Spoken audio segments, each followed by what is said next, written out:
Welcome to Imran Star Video, or as we call it, ISVI, the collaborative lens on Vancouver, unfiltered, unscripted, and powered by community.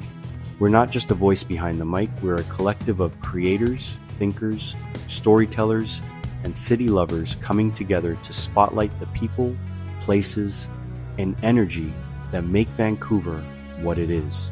From coast mountain skylines to neon-lit backstreets, we're covering everything from downtown buzz to the untold stories shaping our scene. You'll find us exclusively on YouTube. No algorithms, no filters, just real talk. For behind the scenes, updates, and chaotic brilliance in real time, follow us on TikTok and Instagram. So hit subscribe, drop a comment, and help us grow from 100 to 10, 0, and beyond.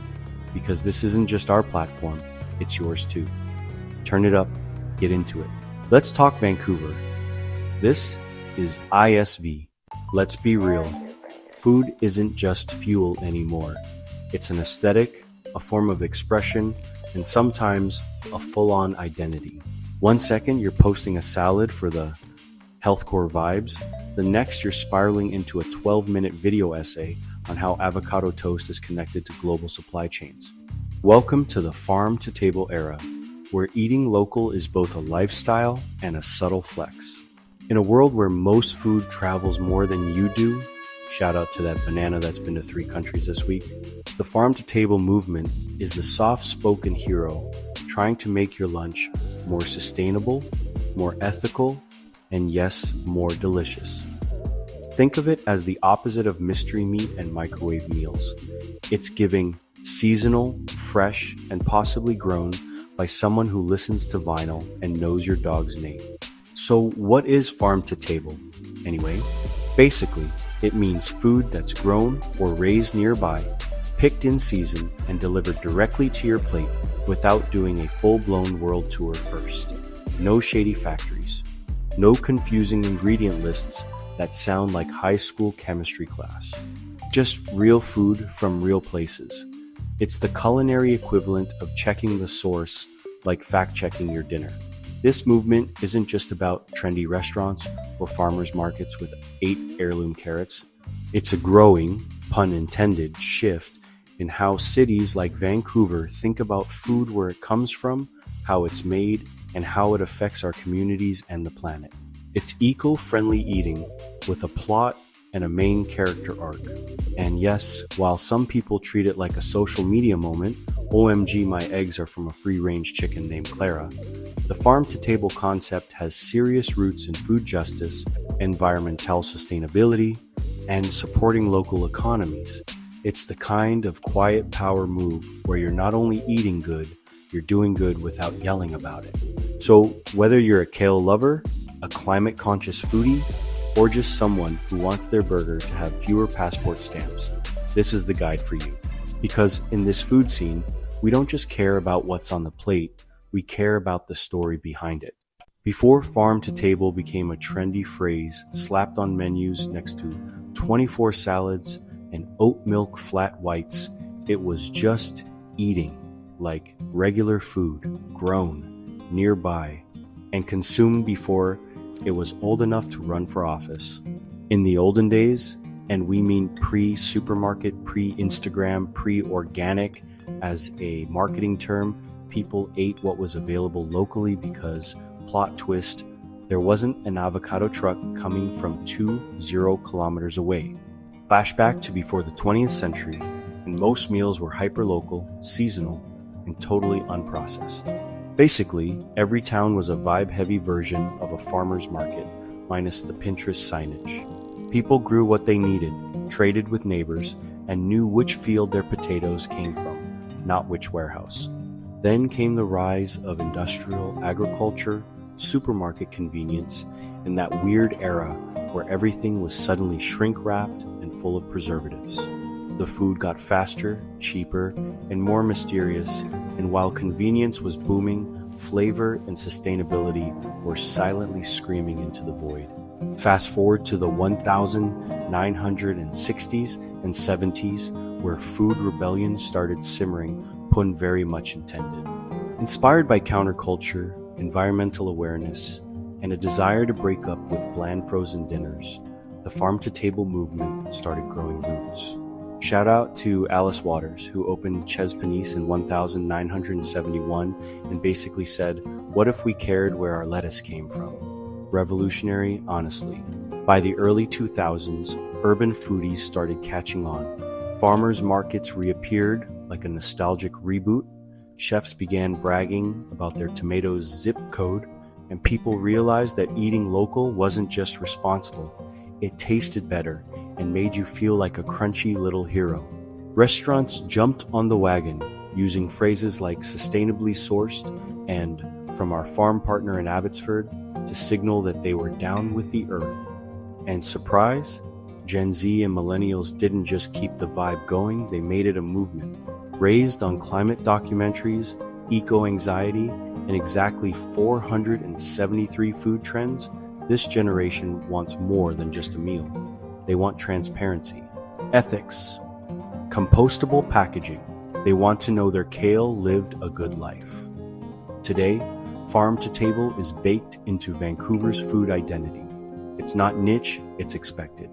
From microgreens grown on local rooftops to menus that change faster than your feed's algorithm, the movement has evolved into a citywide mission to make food smarter, fresher, and less apocalypsy.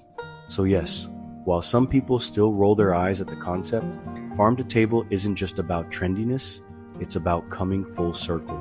Eating the way we used to, but smarter. Local, seasonal, and sustainable, but with branding, playlists, and biodegradable forks. Okay, let's break it down. Farm to table isn't some mystical cottagecore fantasy where your vegetables arrive on the back of a unicorn named sustainability. It's real food with fewer middlemen, fewer miles, and way fewer question marks. In a world where most grocery items have longer travel stories than your passport, this movement is basically the local food version of, hey, let's chill and keep things simple. So here's how it works. No corporate jargon, just bite-sized facts. First up, local sourcing. This is the heart of the movement. Restaurants, cafes, even school cafeterias, shout out to the overachievers, are skipping the giant food distributors and going straight to the source. That means buying from farmers, foragers, beekeepers, fishers, and that one person in the valley who somehow grows perfect tomatoes year-round and refuses to reveal their secrets. This direct relationship builds trust, transparency, and really great group chats about carrots. Next, seasonal menus. You know how strawberries in January taste like sadness? That's because nature has seasons, and farm to table actually respects that. When you eat seasonally, your food is fresher, more nutrient dense, and hasn't been trucked across 3 time zones wrapped in plastic. Restaurants change their menus based on what's growing nearby right now, which means your dinner is low-key living its best life. Then we've got reduced food miles, a fancy way of saying your meal hasn't flown coach to get to your plate. The less your food travels, the less fuel is used, and the smaller the carbon footprint. So yes, that locally grown salad isn't just fresh, it's basically an eco-activist in a bowl. A big part of the system also involves collaboration. Farmers and chefs actually talk they plan around harvests, weather patterns, and supply. AKA, what do you have a ridiculous amount of this week, and how can we turn it into a lunch special? That connection creates less waste, better food, and low-key friendship goals.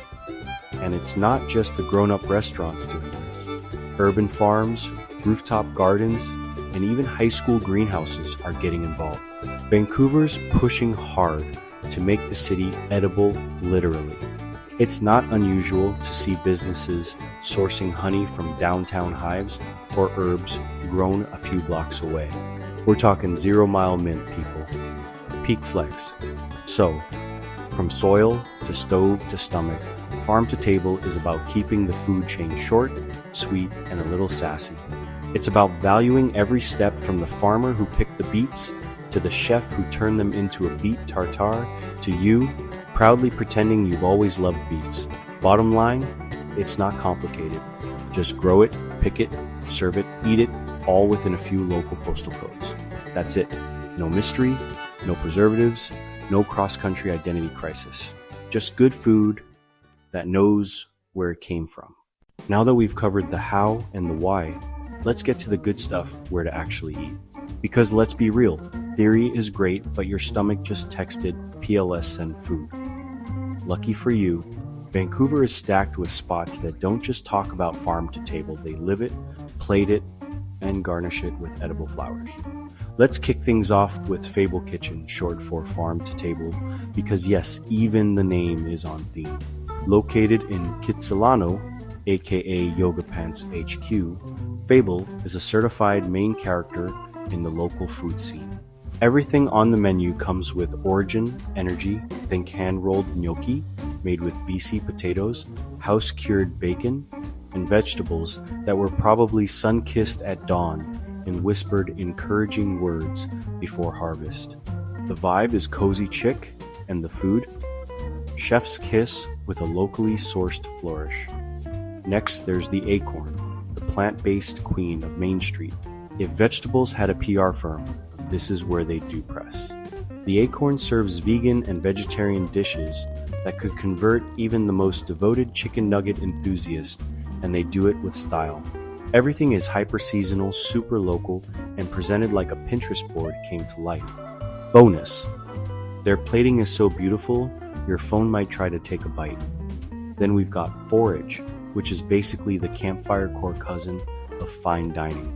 Located downtown and proudly sustainable, Forage does a little bit of everything. Seafood from local waters, wild mushrooms from BC forests, and a brunch menu that could absolutely derail your budget and your self-control. Their whole mission is about honoring the land and minimizing waste. So yes, you can eat your artisan sausage while feeling like an environmental superhero. For something a little more casual, but still very much in the local lane, check out Ubuntu Canteen.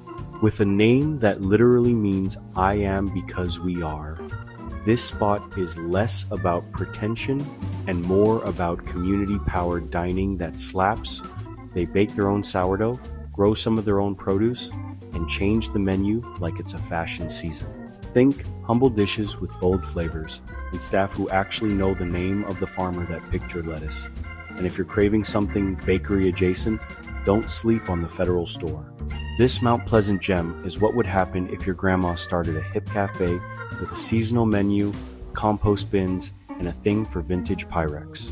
It's simple, it's soulful, and it somehow makes you feel like you've done something good for the planet just by ordering toast. Across all these spots, the formula is the same. Local food, small carbon footprint, big flavor. These restaurants aren't trying to impress you with foam or tweezers. They're trying to feed you food that tastes like something because it came from somewhere real.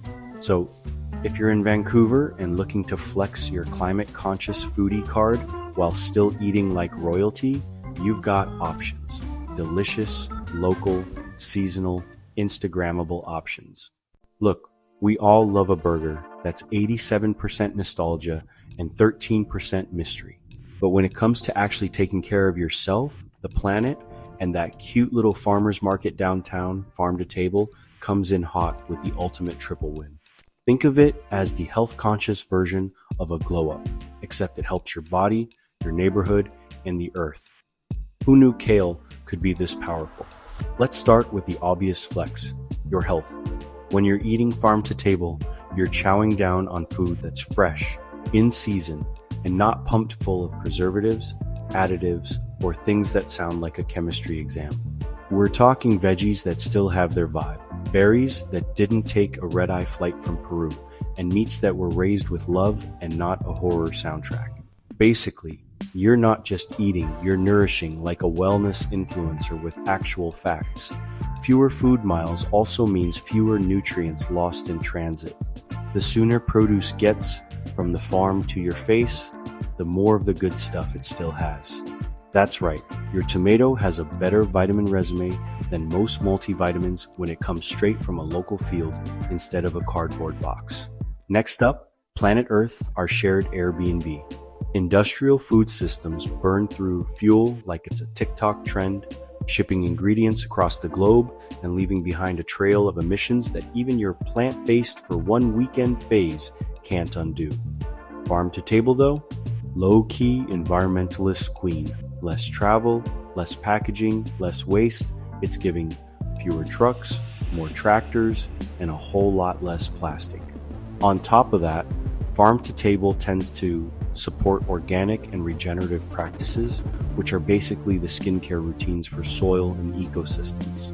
That means fewer chemicals, healthier land, and water that doesn't need a Brita filter and 3 crystals to feel safe. And don't sleep on the community perks. When you buy local, you're not just buying food, you're investing in your neighbor's dreams, your city's resilience, and a food system that actually makes sense. Supporting local farmers and producers helps keep money in the community, keeps jobs alive, and builds actual relationships between growers, chefs, and eaters. Suddenly, your Saturday omelet isn't just tasty, it's part of an economic support system. Plus, let's be honest, there's something weirdly wholesome about knowing your carrots were grown by someone named Bill, who sells them every Sunday while wearing a floppy hat and giving cooking tips like a side quest NPC. It's food with a face, not just a barcode. So yes, farm to table can feel trendy, maybe even a little soft life aesthetic. But beneath the Instagrammable plating and earthy vibes is a food philosophy that's better for your body, smarter for your city, and way less toxic than your last relationship with fast food. Alright, let's take off the compostable rose-colored glasses for a sec. As much as we love farm to table, the locally grown arugula, the chefs who say foraged unironically, the menus that change with the weather like a moody indie album, this movement isn't perfect. And if we're going to talk about food that's honest, we need to be honest too. First off, farm to table is not always budget friendly. Let's call it what it is. Eating locally, sustainably, and ethically can cost more than drive-through tacos and frozen waffles. When your eggs come from a hen named Beatrice who gets massages and listens to acoustic playlists, you're going to pay a little extra. And that's not a bad thing. Farmers deserve to make a living wage, but it does make this food lifestyle feel less accessible revolution and more exclusive brunch club. And then there's the issue of accessibility. Not every neighborhood has farmers markets, organic co-ops, or restaurants that serve seasonal beet risotto with a side of climate awareness. Some communities are still dealing with food deserts, inflated prices, and the simple reality that convenient food often wins when you're juggling 3 jobs, school, or just trying to function. Farm to table isn't super helpful when the table is already empty. Plus, the branding can sometimes veer into performative sustainability territory. We've all seen it. A restaurant with hand-painted chalkboard menus, potted herbs on every windowsill, and a plate of microgreens costing more than your weekly groceries. But when you dig deeper, they're getting their produce off a truck like everyone else. Greenwashing isn't just for clothing brands anymore. Also, let's not ignore the fact that seasonal menus require a learning curve. You might show up ready for your favorite zucchini pasta, only to be told, zucchini season's over. Here's turnip, everything. It's humbling, it's educational, it's also occasionally disappointing if you were emotionally attached to that dish. RIP heirloom tomato toast, gone but never forgotten. But despite these very real challenges, the movement is evolving. Farmers markets are working on affordability programs. Urban gardens are popping up in schoolyards, rooftops, and community centers. And more chefs are using their platforms to talk about food equity, food justice, and how to make sustainable dining something more than just a luxury trend. So yeah, farm to table isn't flawless, but it's trying. And it's giving big, let's do better energy, which is more than we can say for most food systems that still think plastic wrapped bananas are a thing. Let's be real, not all of us are about to move to a cabin in the woods, start our own homestead, and name every chicken after characters from The Office. And that's okay. You don't need to quit your job, buy a tractor, or know the Latin name for kale to be part of the farm to table movement. You just need a little curiosity, a reusable bag, and a commitment to trying even if your basil plant keeps dying on your windowsill. We see you. First step, shop local when you can. Farmers markets are basically nature's version of TikTok, full of surprise hits, limited drops, and people yelling about mushrooms.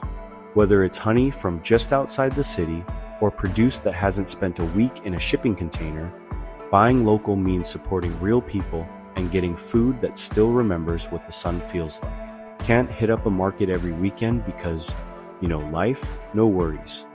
Community-supported agriculture. CSA boxes are like farm-to-table meal kits, but make it ethical. You subscribe, the farm sends you a box of seasonal goodies, and boom, you're cooking with what's fresh, not just what's on sale. It's like getting surprise veggies with a side of wholesome mystery.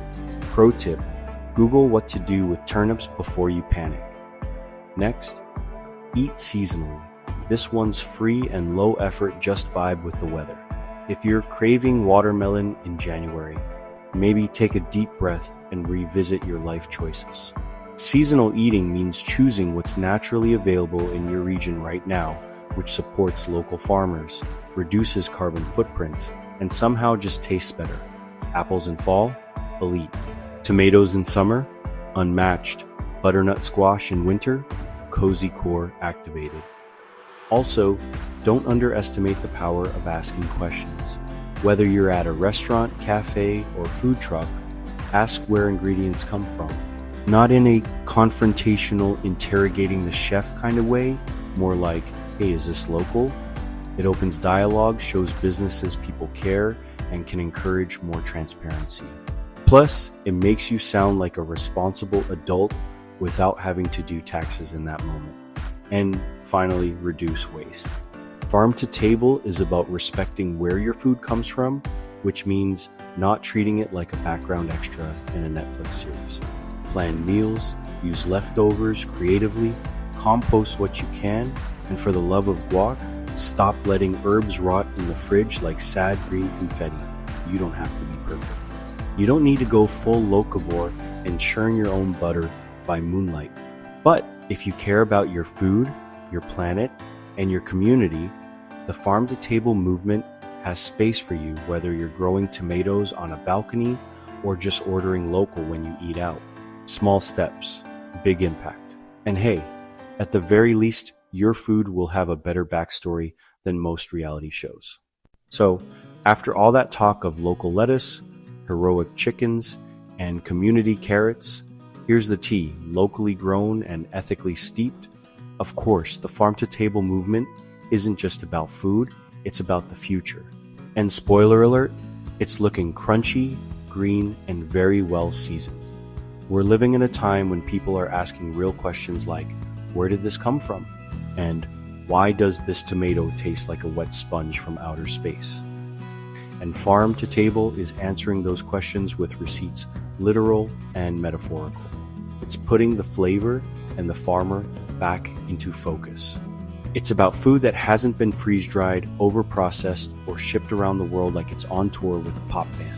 In cities like Vancouver, this isn't just a passing phase, it's becoming the standard. More restaurants are sourcing local. More people are eating with the seasons. More farmers are getting the love and the payments they deserve. And more communities are realizing that building a sustainable food system doesn't require you to become a full-time goat whisperer. It just requires effort, intention, and maybe one good tote bag. Yes, there are challenges. No, not everyone can afford to eat like a documentary narrator. But the movement is evolving, becoming more accessible, more inclusive, and more creative. It's not about being perfect. It's about being present. It's about choosing food that supports your health, respects the planet, and uplifts the people who make it all happen. And let's be honest, there's just something powerful about knowing your salad didn't come from a mystery warehouse and your soup has a backstory that includes actual sunshine. So here's your call to action, Gen Z edition. Support local, ask questions, eat with purpose, and romanticize your food in a way that's both wholesome and wildly cool. Whether it's a beet from a community farm or a slice of sourdough from the corner bakery, Every choice counts. Because in a world that often feels complicated and chaotic, Farm to Table reminds us that real food, real people, and real change are still possible. And that's something worth chewing on. And just like that, the city's pulse slows, but the story doesn't stop. You've been watching Isvai Imran's Star Video, where voices come together and the city speaks back. We're a crew, not a single face. A movement, not a moment. And every episode? That's built with you, for you, by all of us. From the seawall to the skyline, from underground voices to rooftop vibes, we're telling the stories that don't make the news, but make the neighborhood. If this episode hit, pass it on. Subscribe on YouTube, follow us on TikTok and Instagram, drop a comment, and tell us what your Vancouver sounds like. We're building this together, clip by clip, story by story. From 100 to 10K, to wherever this takes us when we get there, we all show up. So until the next drop, stay loud, stay collective, and stay in it. This is ISV, signing off.